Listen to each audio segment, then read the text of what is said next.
Bwana, mambo vipi mdau wangu wa recap? Karibu tena kwenye channel yetu. Leo nakupeleka mpaka kule nchini Afrika Kusini, kwenye jiji la dhahabu na damu, Johannesburg. Tunauangazia mkasa mzima wa series moja maarufu na ya kipekee sana kwenye mitandao ya Netflix inayoitwa Kings of Joburg. Bwana, hii si story ya kigangster ya kawaida ya kubeba bunduki tu na kuiba mitaani. Huu ni mkasa unaohusu familia moja ya kitajiri na yenye nguvu kubwa inayotawala ulimwengu wa giza na uhalifu jijini humo Johannesburg. Familia ya Masile. Lakini nyuma ya utajiri wao mkubwa, magari ya kifahari na heshima, kuna siri nzito sana ya kishirikina na mkataba wa damu na nyoka wa ajabu anayewapa ujeuri.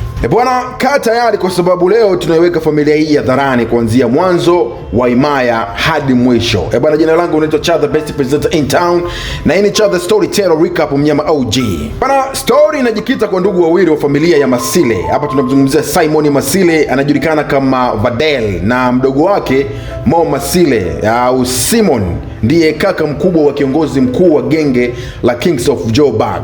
Ni mtu mwenye msimamo sana, afu katili anapobidi, lakini anaipenda sana familia yake. Na Simon anaonekana kama mtu anayefanikiwa sana katika biashara haramu za magendo na wizi wa maboksi ya pesa. Bwana, lakini hakuna anayejua mzizi wa utajiri wao. Hii ni noma sana. Bwana, ukweli ni kwamba miaka mingi iliyopita Simon alifanya mkataba wa damu na kiumbe wa giza ambaye tunaita nyoka wa ajabu wa kishirikina. Nyoka huyu anamfanya Simon kuwa na nguvu za ajabu sana, mvuto wa kipekee na utajiri usiomilikiwa na mtu yeyote jijini Johannesburg. Bwana, lakini mkataba huu una masharti makali sana. Ili uendelee kuwa mfalme, lazima utoe kafara ya watu wako wa karibu unaowapenda sana, na uwezi kuacha mkataba huo mpaka ufe au umridhishe mtu mwingine wa damu yako. Bwana, laana hii inamtesa sana Simon kiakili, lakini anashindwa kuiondoa kwa sababu tayari amechazama mazima kwenye ulimwengu huo wa kishiriki. Bwana, wakati Simon akipambana na dhoruba hizo za giza, mdogo wake Mo Masile anatoka gerezani. Bwana, Mo alikuwa ni gangster hatari zamani na ndiye aliyekuwa injini ya genge hilo kabla ya kukamatwa. Bwana, alipotoka gerezani, Mo anafanya uamuzi mgumu sana. Anasema, sitaki tena maisha ya uhalifu, nataka kuwa mtu mwema kulea familia yangu. Bwana, Mo anakataa kabisa kurudi kwenye genge la kaka yake, jambo linalomfanya Simon ajisikie mpweke na kuanza kupoteza nguvu zake. Bwana, kwa sababu alikuwa anamtegemea sana Mo kama mrithi wa nguvu zake. Bwana, hata kama Mo anataka kuacha uhalifu, mitaa ya Johannesburg haimwachi salama. Polisi na mawakala wa serikali wanaoiandama familia ya Masile usiku na mchana. Kuna mwanamke mpelelezi mmoja mkaidi sana anaitwa Jasmine, ambaye ameapa kuwatoa nishai Kings of Joburg, na Jasmine anajaribu kutumia kila mbinu ikiwemo kumshawishi Mo kuwa msaliti na kumchomoa kaka yake Simon ili asirudi gerezani. Bwana, lakini Mo anasimama imara kulinda damu yake, na hata kama akakubaliana na biashara za kaka yake, lakini yupo radhi kumlinda kaka yake asiweze kupata changamoto yoyote. Bwana, wakati huo huo maadui wa biashara wanajipanga kuipindua familia ya Masile. Genge nzima la upinzani na wahalifu linajua kuwa mfalme Simon ameanza kulegea kwa sababu ya Mo kujitenga. Hii noma sana. Bwana, wanafanya shambulizi la kushtukiza mtaani, na katika dhoruba hiyo ya risasi kijana mmoja wa familia ya Masile anapoteza maisha. Hali hii inamlazimu Mo kurudi tena mchezoni, si kwa sababu anapenda uhalifu, bali ili kulinda familia yake isiuawe na au isiguswe na mtu yoyote. Bwana, Mo anashika tena mtutu, na hapo ndipo mitaa ya Johannesburg kufukuta moshi na milio ya risasi kila kona. Bwana, lakini tunakuja kugundua kwamba shida kubwa haiko mtaani au kwa maadui. Shida iko ndani ya nyumba ya Simon.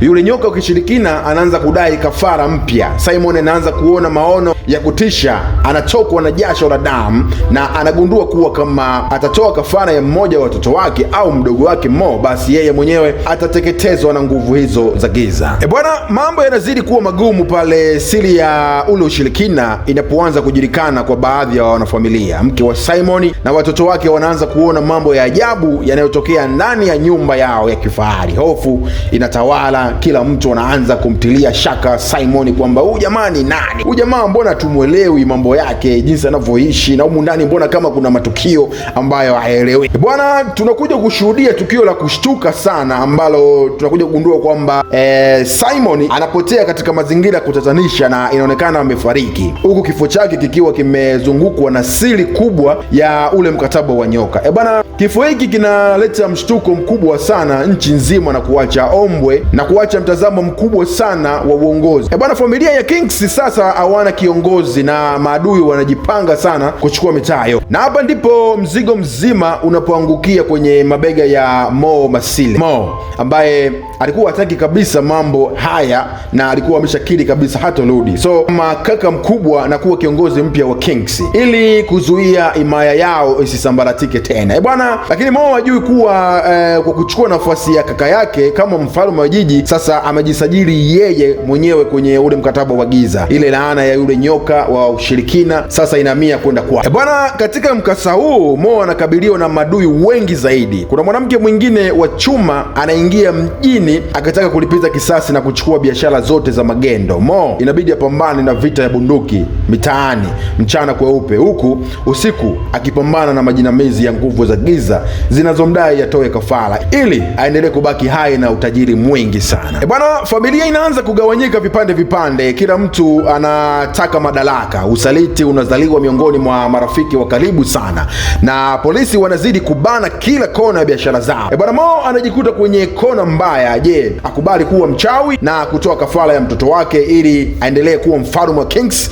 au akatae mkataba huo na kukubali kupoteza kila kitu ikiwemo maisha yake na utajiri wa familia? Mo anatumia akili nyingi sana za kijeshi na mbinu za mitaani kupiga hatua mbele ya maadui zake. Anafanya ushirikiano wa siri na baadhi ya maafisa wa polisi wanaojaa rushwa ili kuwamaliza maadui zake wa kibiashara, huku akitafuta waganga wa wataalam na mambo ya giza ili kuona jinsi gani anavyoweza kuvunja ule mkataba wa nyoka bila kupoteza damu ya mtu yeyote. Bwana, mkasa huu unatupa somo kubwa sana kuhusu maisha ya uhalifu yanayochanganyikana na tamaa za madaraka. Mo anafanikiwa kusimama kidede na kuonyesha dunia kuwa yeye ndiye mfalme mpya wa Johannesburg, lakini anagundua kuwa bei ya taji hilo ni kubwa sana na uwezi kuwa mfalme mtaani bila kupoteza amani yako, na uwezi kucheza na giza ukabaki salama. Bwana, hii ni bonge moja la story, bonge moja la filamu kutoka South Africa, Johannesburg, bonge moja la series kali sana